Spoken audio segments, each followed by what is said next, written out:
Vamos abrir a palavra de Deus, irmãos, em Filipenses, capítulo 4.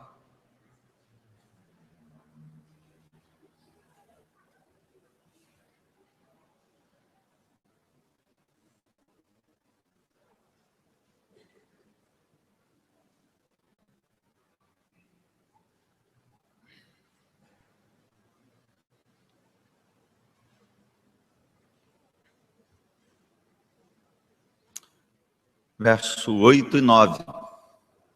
Só 2 versículos hoje. Mas não se iluda.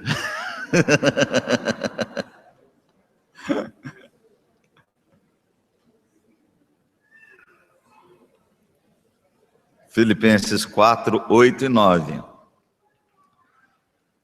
Finalmente, irmãos, tudo que é verdadeiro, tudo que é respeitável, tudo que é justo, tudo que é puro, tudo que é amável, tudo que é de boa fama, e se alguma virtude há, e se algum louvor existe, seja isso o que ocupe o vosso pensamento. O que também aprendestes e recebestes e ouvistes e vistes em mim, isso praticai, e o Deus da paz será convosco. Que Deus abençoe a sua palavra, que Deus fale conosco, que esse texto tão maravilhoso faça a diferença na nossa vida nessa noite. Um pensador conhecido, chamado René Descartes, pensador francês, ele declarou certa vez, cogito ergo sum, que significa penso, logo existo. Dizem que a frase completa é duvido, logo penso, logo existo. E dizem que René Descartes, ele se inspirou num filósofo chinês antigo. Esse filósofo chinês, certa ocasião, ele sonhou que tinha sido uma borboleta, que ele era uma borboleta. E aí, quando ele acordou, o homem que tinha que era uma borboleta, ou se era uma borboleta que estava sonhando que era um homem.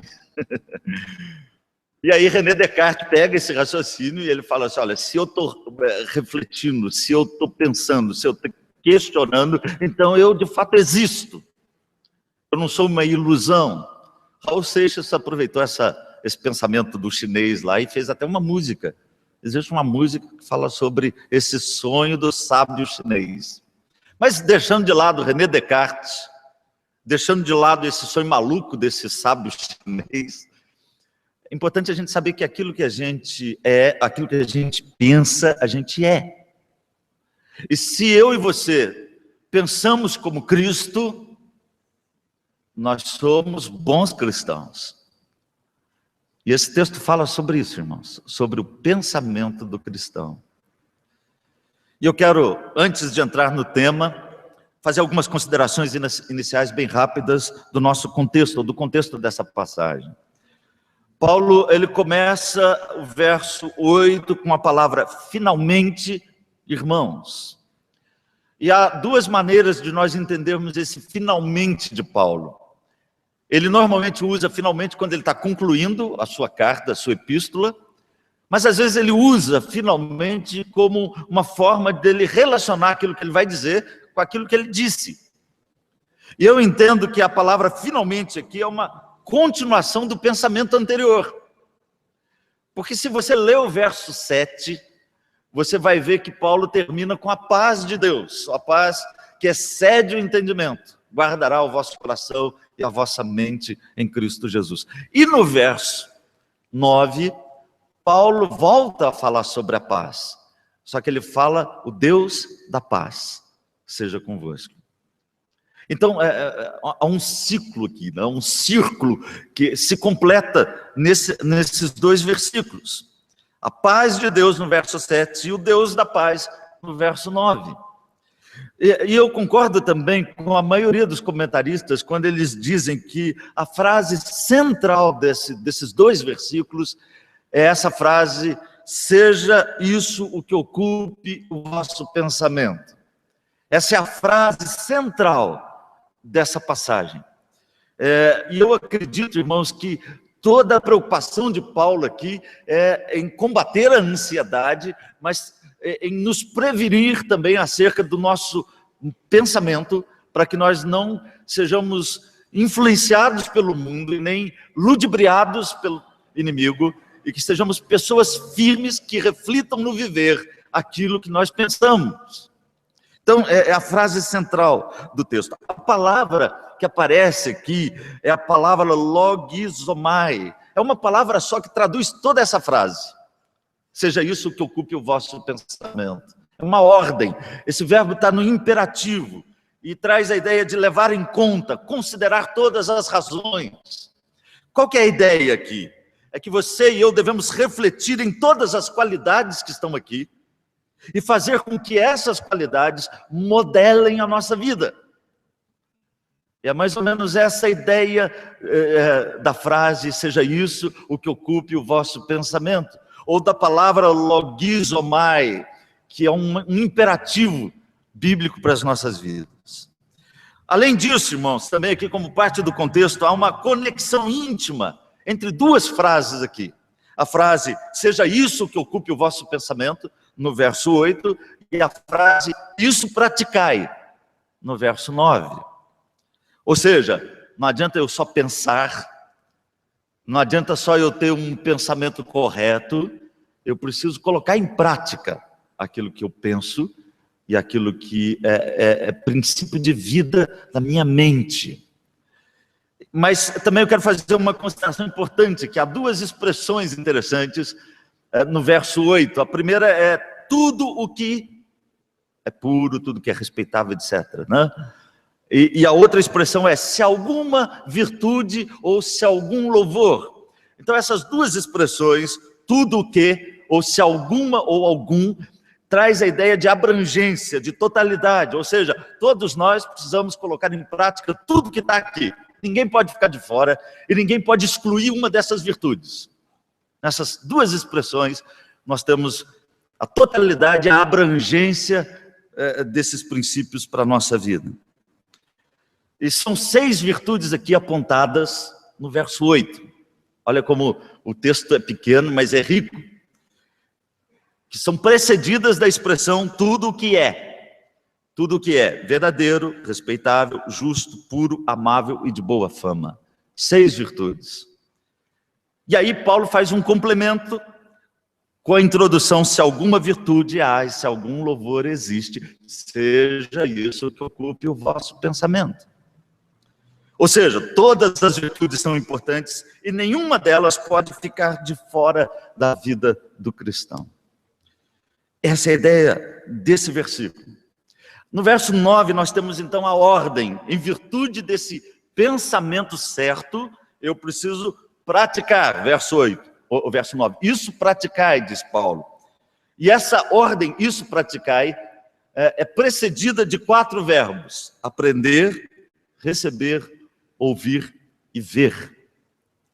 Ou seja, Paulo está dizendo aquilo que vocês aprenderam, receberam e ouviram de mim e viram em mim, isso praticar. É como se Paulo estivesse colocando aqui diante de nós a doutrina do Evangelho, a doutrina apostólica e o exemplo do próprio apóstolo. Isso praticai. Aquilo que eu já disse, o pensamento do cristão não tem o caráter meramente abstrato ou teórico, ele situa-se na esfera da ação.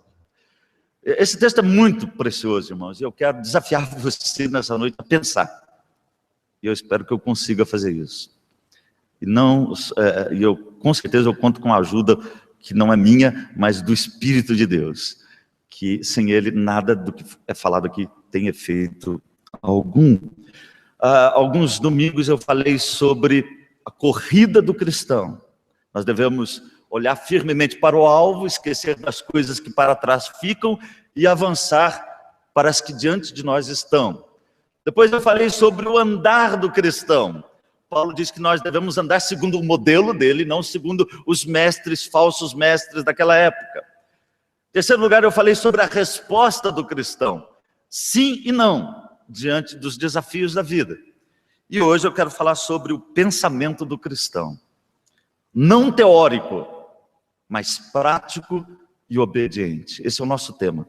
O pensamento do cristão, não teórico, mas prático e obediente. Qual que é a intenção da minha mensagem hoje? Primeiro, falar sobre as virtudes que devem ocupar o pensamento do cristão. E segundo, mostrar a importância de associar o pensamento com a prática. Então esse é o nosso objetivo. Está bem claro agora para você enxergar ali, né? O pensamento do cristão, não teórico, mas prático. Falar sobre as virtudes que devem ocupar o pensamento do cristão e mostrar a importância de associar o pensamento com a prática.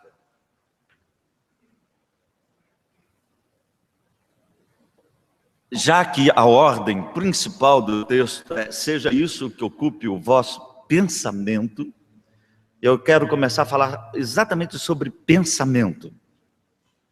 Já que nós somos aquilo que nós pensamos. Já que René Descartes disse, penso, logo existo. E se eu penso como Cristo, então eu sou um bom cristão. Eu quero dizer, em primeiro lugar, que o pensamento, irmãos, é o campo de batalha.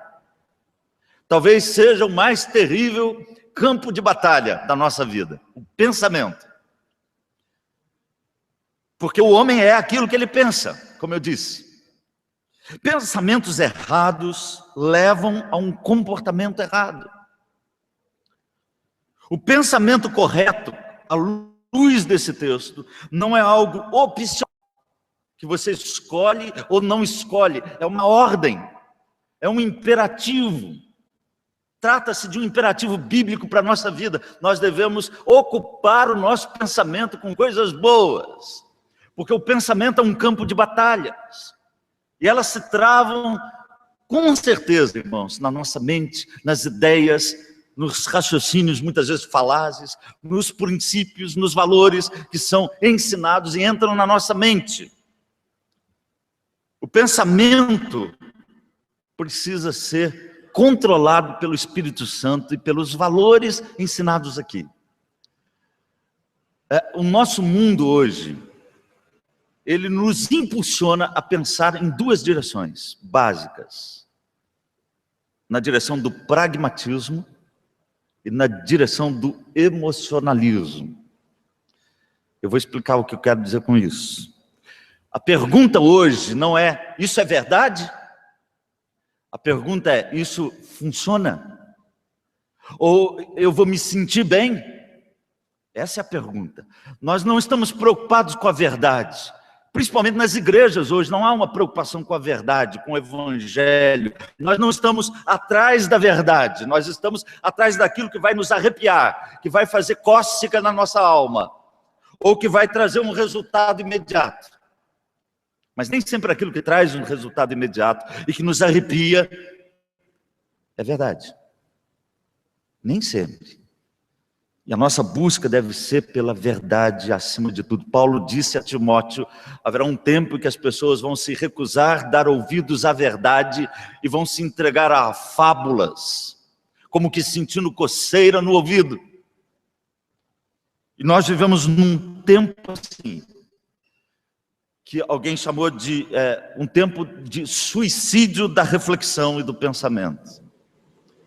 John Stott, ele tem um livro muito joia que eu gosto, que diz assim, crer é também pensar. E nós cristãos precisamos pensar. Precisamos abraçar a verdade. Precisamos perguntar se isso é verdade ou não. Não se isso está trazendo emoção ou está trazendo algum resultado imediato. Pense nisso.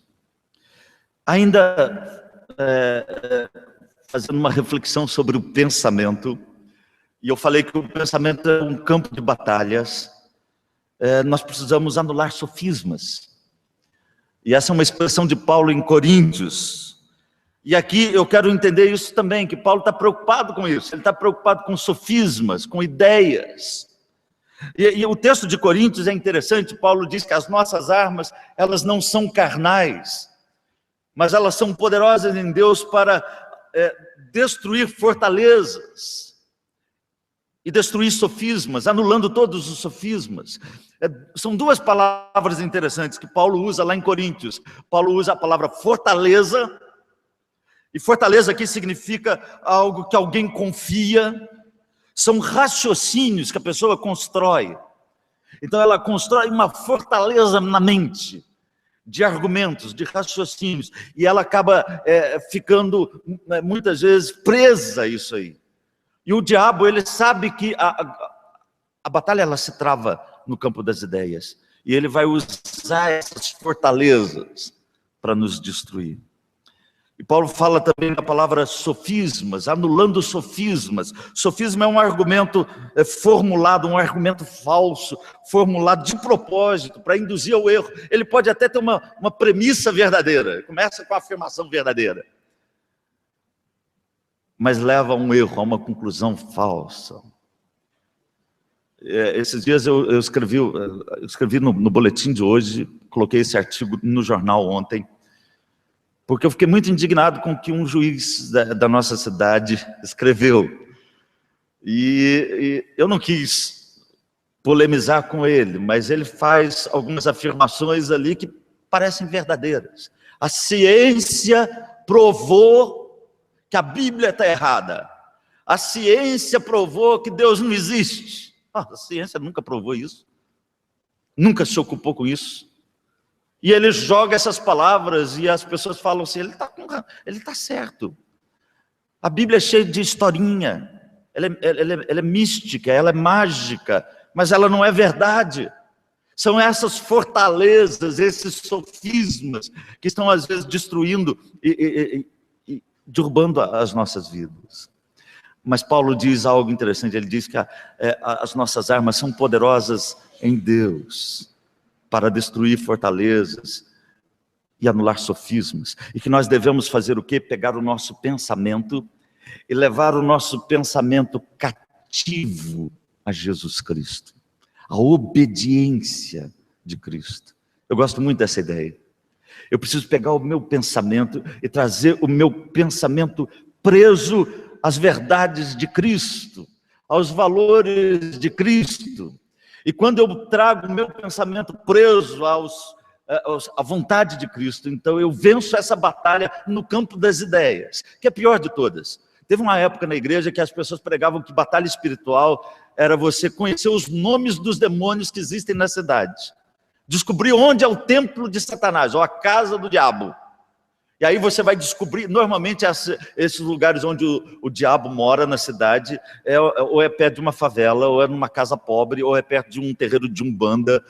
E eu fico pensando, será que nos condomínios de luxo não tem demônio lá? Às vezes tem muito mais. O demônio da ganância, da avareza. Coisa ridícula, ficar descobrindo onde mora Satanás, os demônios da cidade, aprender nome. Expulsar, amarrar, isso é ridículo, porque batalha espiritual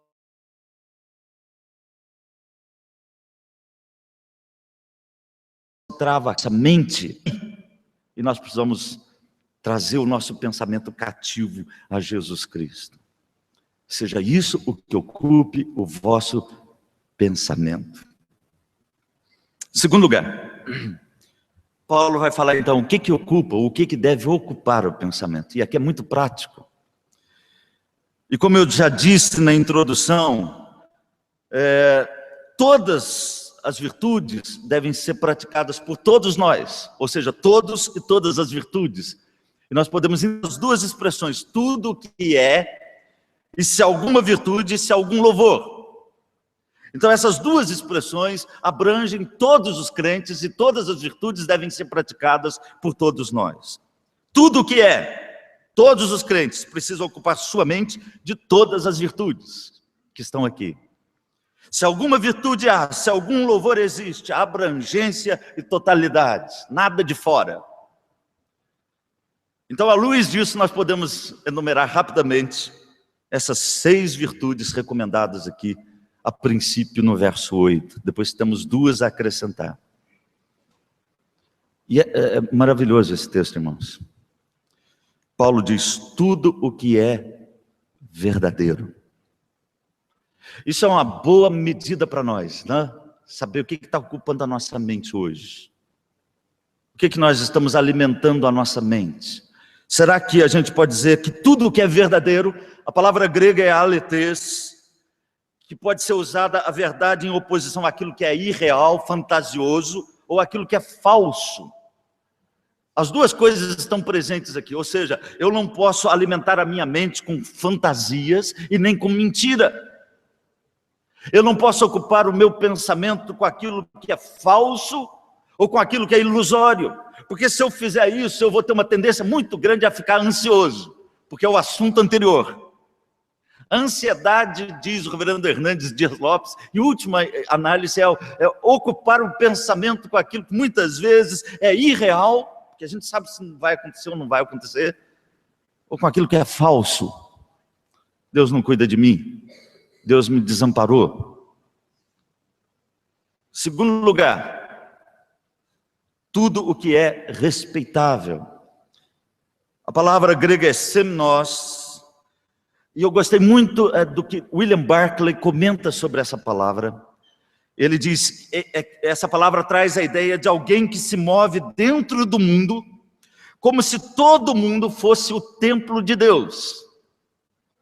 Então, você ter uma vida, uma atitude respeitável, com palavras, você está no templo de Deus. E tudo que você pensa, tudo que você alimenta a sua mente, é como se você estivesse diante dele. Todo lugar, na sua casa, no seu trabalho, você está no templo de Deus, diante dele. Então pense naquilo que é respeitável, porque Deus está com você. Terceira palavra é a palavra justo. Tudo o que é justo. E a palavra grega é dikaios.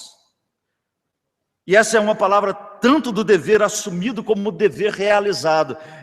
O cristão, ele admira os atos de justiça de Deus, ele aprova os atos de justiça dos homens, e ele é justo na sua vida, na sua prática. Ou seja, o cristão, ele pensa com retidão. Quarto lugar, tudo o que é puro. A palavra grega é agnos. E aqui a ideia de que é aquilo que é moralmente puro, livre de mancha. E também pode ser usado no sentido de ritual, ou seja, aquilo que é puro para ser oferecido para Deus. Olha que coisa maravilhosa, irmãos. Tudo que é puro, sem mancha, sem mácula, e que você pode oferecer para Deus. Seja isso que ocupe o seu pensamento. Quinto lugar, tudo que é amável. Profilés é a palavra grega que aparece aqui. E a ideia é de que você deve ocupar a sua mente com aquilo que suscita amor. O cristão, ele coloca na sua mente, ou ele coloca em sua mente coisas amáveis, como bondade, simpatia, amabilidade. Então ele coloca na mente aquilo que vai suscitar o amor. E último lugar, tudo que é de boa fama. E boa fama é a tradução de uma palavra só, eufemos. E aqui eu gostei demais também, porque o sentido dessa palavra é algo que soa bem. E a ideia é de algo adequado para ser ouvido por Deus. Ou seja, você deve colocar no seu pensamento coisas que, se você externar, aquilo vai ser agradável aos ouvidos de Deus. Tudo que é de boa fama. E Paulo então faz um acréscimo a essas 6 virtudes, e ele diz assim: se alguma virtude há, se algum louvor existe, seja isso que ocupe o vosso pensamento. A palavra virtude é a palavra arete, que traz o sentido de excelência. Ou seja, você deve ocupar a sua mente com excelência moral e espiritual. Com tudo aquilo que é precioso. Com tudo aquilo que merece elogio. E é exatamente esse o sentido da segunda frase. Se algum louvor existe. O cristão deve buscar o que inspira a aprovação divina e a aprovação dos homens. Coisa maravilhosa, irmãos. Falamos sobre o pensamento como um campo de batalha e vimos aqui as virtudes que devem ocupar o nosso pensamento. São virtudes que devem fazer a nossa cabeça de tal maneira que a gente passe a viver aquilo que a gente pensa. E aí Paulo termina falando sobre esse pensamento que não é teórico, não é simplesmente jogar alguma coisa ao ar, mas é um pensamento prático, de obediência. E isso está dito aqui no verso de número 9. O que também aprendestes e recebestes e ouvistes e vistes em mim, isso praticai. E aqui nós temos o pensamento prático e o resultado. Como eu falei no início, há dois imperativos nesses dois versículos que estão intimamente relacionados. O primeiro é, seja isso que ocupe o vosso pensamento. E o outro imperativo é, isso praticai. Então essas duas coisas estão relacionadas. O pensamento não pode ser teórico, abstrato, ele tem que ser um pensamento prático, obediente. Então agora a ênfase de Paulo é exatamente nisso, nesse pensamento obediente. E aqui ele diz algo interessante, ele diz que essa prática ela é precedida de quatro verbos. Aprender, receber, ouvir e ver. O que Paulo está dizendo? Ele está dizendo, os filipenses, vocês filipenses, aprenderam, receberam e ouviram de mim o evangelho. Aprenderam, receberam, ouviram de mim o evangelho, a doutrina, a mensagem dos apóstolos. E aí ele diz, mas vocês também viram em mim, que eu vivi o evangelho, quando eu estive aí. Vocês aprenderam, receberam, ouviram e viram. Então se vocês aprenderam, receberam, ouviram e viram, pratiquem. Pratiquem. A mesma coisa aconteceu conosco, irmãos. Um dia nós aprendemos a respeito da salvação. Nós recebemos no nosso coração essa verdade. Nós ouvimos a palavra e a mensagem do evangelho. E nós vimos em vários irmãos, como diz o escritor de Hebreus, na nuvem de testemunhas que nós temos a rodear-nos. Então, nós não temos desculpa para não praticar. Devemos colocar em prática o nosso pensamento cristão. E esse é o ponto fundamental aqui dessa passagem de Paulo.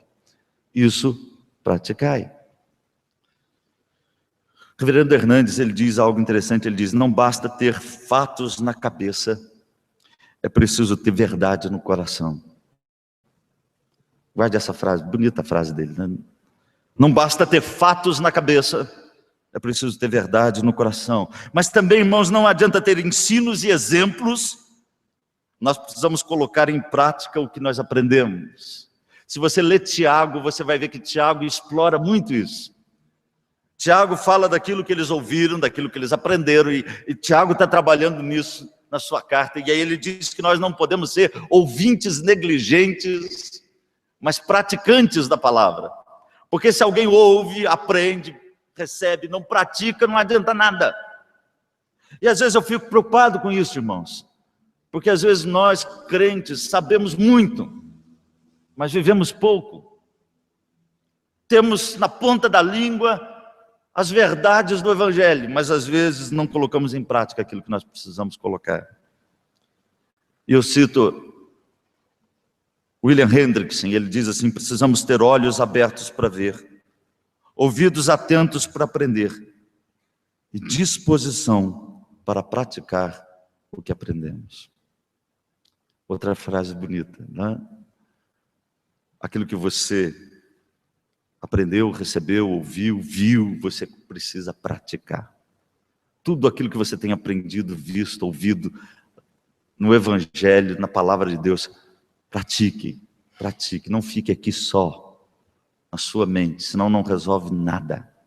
Você vai virar um intelectual vazio, oco, e o pior, não vai caber mais nada na sua mente. A nossa mente, a respeito das verdades bíblicas é como um copo que a gente enche de água.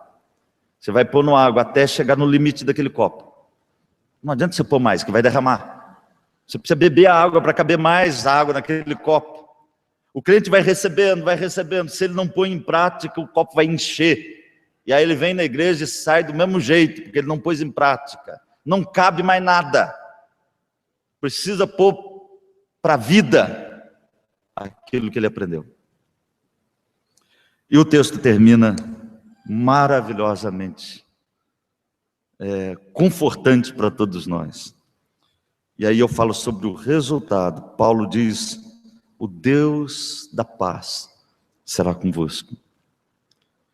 Nós temos aqui o término de um círculo. Lembra que eu disse isso no início? O Deus cujo caráter é paz, é o doador da paz. No verso 7 nós lemos: e a paz de Deus, que excede o entendimento, guardará o vosso coração. Agora Paulo diz: o Deus da paz será convosco. Coisa maravilhosa. Não só termos a paz de Deus, mas termos o Deus da paz nas nossas vidas. Além de termos a paz de Deus para nos guardar, agora temos o Deus da paz para nos guiar.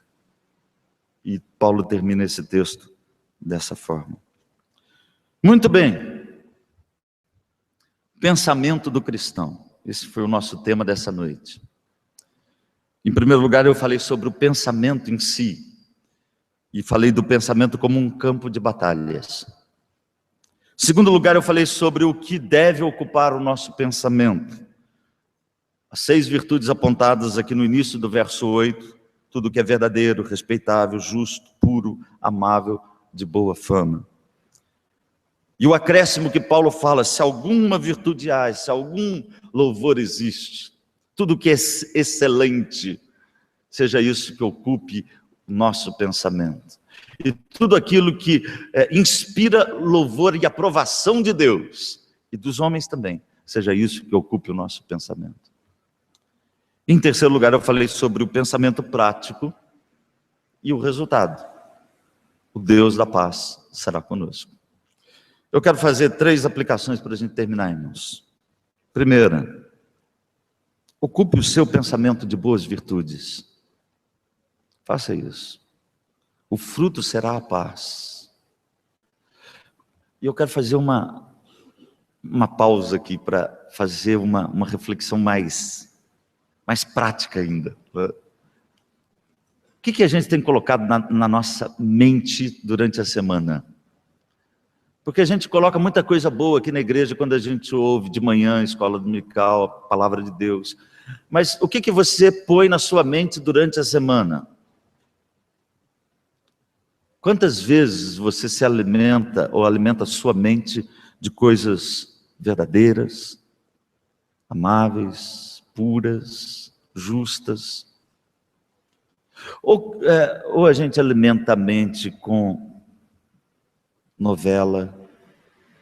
Porque novela não tem nada disso aqui.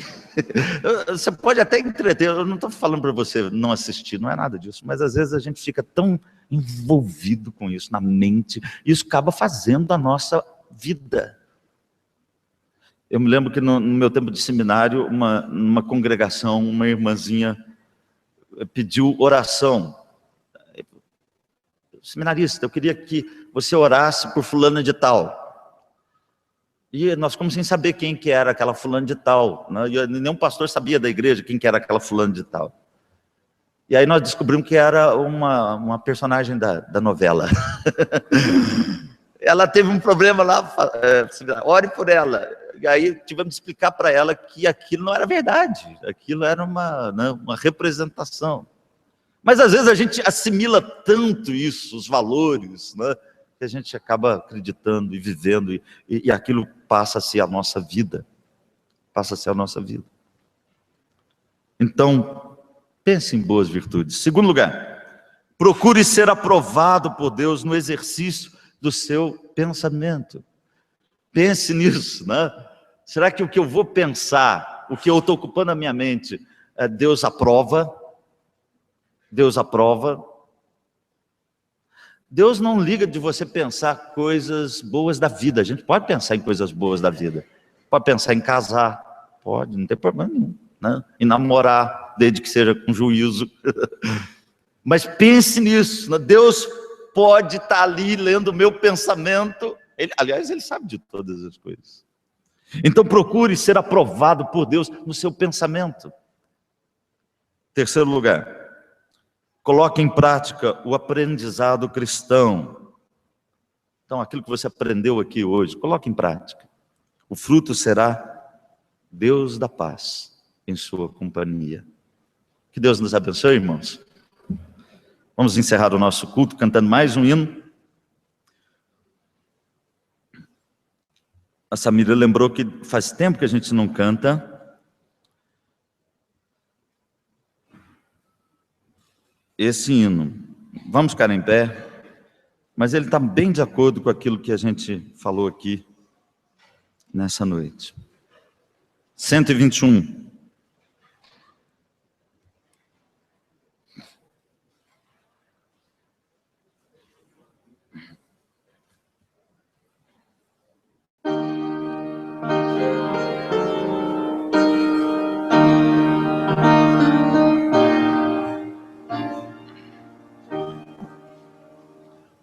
Mais pureza dá-me, mais horror ao mal, mais calma em pesares, mais alto ideal, mais fé no meu mestre, mais consagração, mais gozo em servi-lo, mais grata oração, mais prudência dá-me, mais paz, meu Senhor, mais firmeza em Cristo, mais forças na dor, mais reto me torna, mais triste ao pecar, mais de filho, mais grato.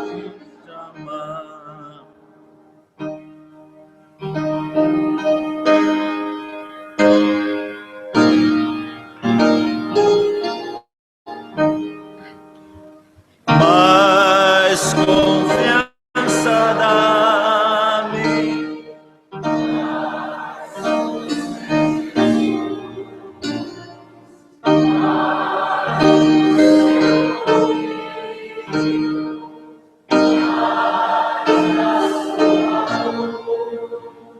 mais rica esperança,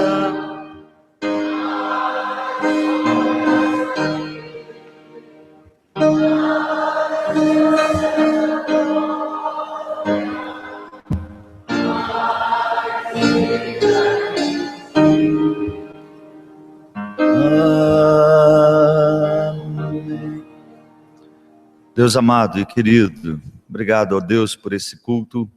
Abençoa o teu povo, a tua igreja. Que nós possamos nos revestir de Cristo, da força do seu poder, todos os dias, Pai, e levar assim também o nosso pensamento cativo à obediência de Cristo. E que, ó Deus, tudo o que seja verdadeiro, respeitável, amável, puro, justo, de boa fama, se alguma virtude há e algum louvor existe, ó Deus, que seja isso o que ocupe o nosso pensamento. E que nós também, ó Deus, ao pensarmos como Cristo, sendo verdadeiros cristãos, possamos viver como Cristo também nos ensinou. E abençoa a tua igreja, fortalecendo. E ó Deus querido, tu que és o Deus da paz, que, ó Senhor, que tu nos acompanhes para nossas casas, para os nossos lares, para essa semana de atividades, de trabalho, estudo, enfim, ó Pai, que tudo que fizermos, que a tua companhia constante, benfazeja, seja com cada um de nós. Nós oramos, Pai, agradecidos no nome precioso de Jesus. E agora, irmãos, que a graça maravilhosa de Jesus Cristo, nosso Salvador e Senhor, que o amor de Deus, o nosso eterno e poderoso Pai, e que a comunhão, as consolações e a companhia do Espírito Santo sejam com todos nós, com todo o povo de Deus espalhado pela face da terra, hoje e para todos sempre. Amém.